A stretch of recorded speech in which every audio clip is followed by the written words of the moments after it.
habits and rituals, helpful for authors and most others too. That's why I chose the song.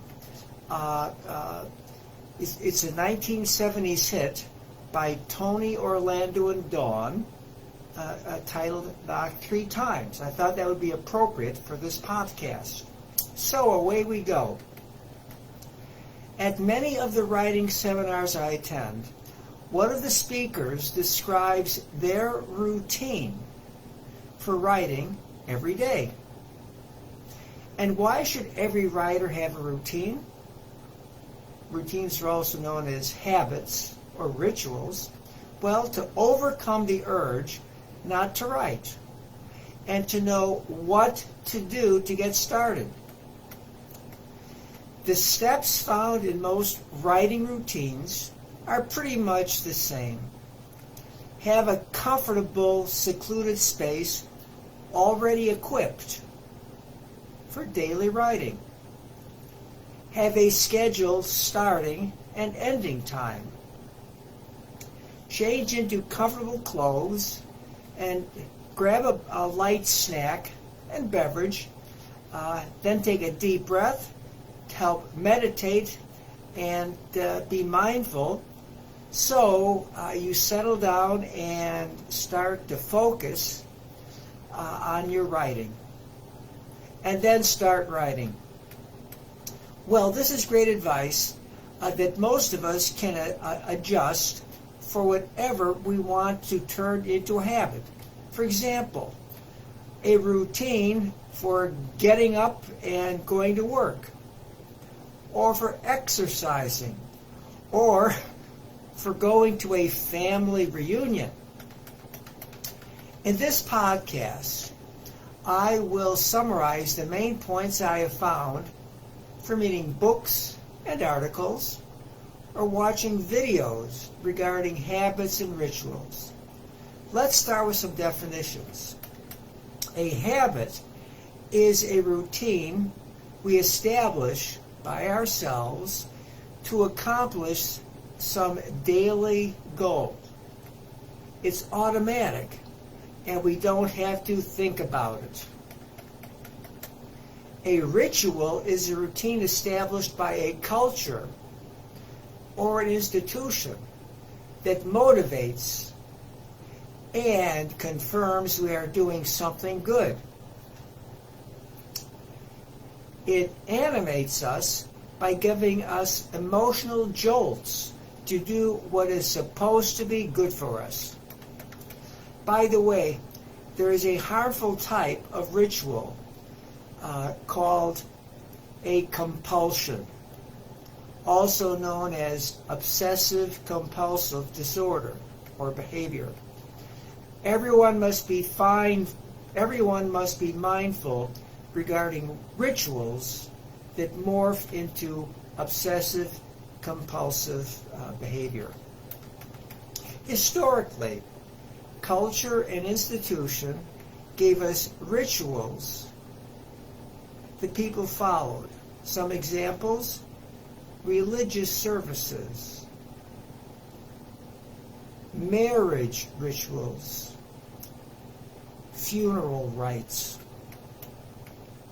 But today, culture has become secular and warns us to be skeptical of government or social rituals.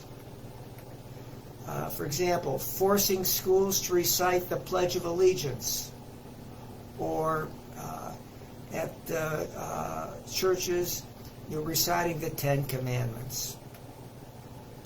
That's why rituals have devolved to smaller groups. And the smallest group is one person and their DIY, which means do-it-yourself, their DIY rituals or practices. Sociologists today use the techniques of neuroscience to test whether rituals can work. Many of the studies show that habits and rituals improve our performance, which is measured by satisfaction as well as goal accomplishment. I will recommend a book you might like to read if you want to know more about this. It is The Ritual Effect by Michael Norton. And I will end this podcast by giving ChatGPT's answer to this question. Are daily rituals good for people? And here's its answer. Daily rituals can indeed be beneficial for people in several ways. 1. Stress reduction. Research shows that rituals can help alleviate anxiety and stress by providing a sense of predictability and control in uncertain situations. This can be particularly helpful in managing work-related stress. 2. Improved well-being.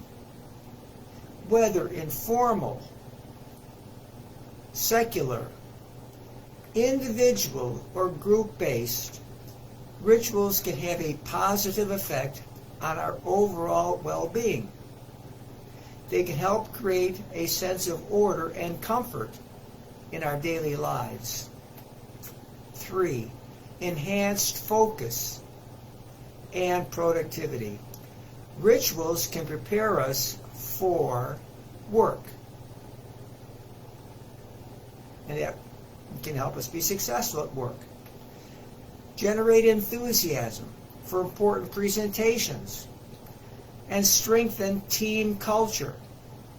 They can help create a mental shift between different activities, like transitioning from work to home life. 4. Stronger relationships. Shared rituals can foster connections between people and serve as the foundation of culture. For example, regular check-ins with loved ones can help build closer relationships. 5. Coping with loss and grief. Personal rituals can help individuals deal with the loss and regain a sense of control during difficult times. 6. Improved memory. Rituals can help us remember things by putting them into patterns. 7. Adding meaning to everyday life. Recognizing and intentionally enacting rituals can resonate and give us meaning to the otherwise mundane activities in everyday life. However, it's important to note that rituals should be meaningful and voluntary. Forced government or corporate rituals may not yield the same benefits as personal or team-developed rituals. Additionally, some group rituals can have negative effects, such as promoting intergroup bias or harmful practices like hazing. To incorporate beneficial daily rituals, individuals and organizations should focus on creating or recognizing meaningful practices that align with their values and goals, rather than imposing arbitrary routines. So that will end this podcast, and I thank you for listening.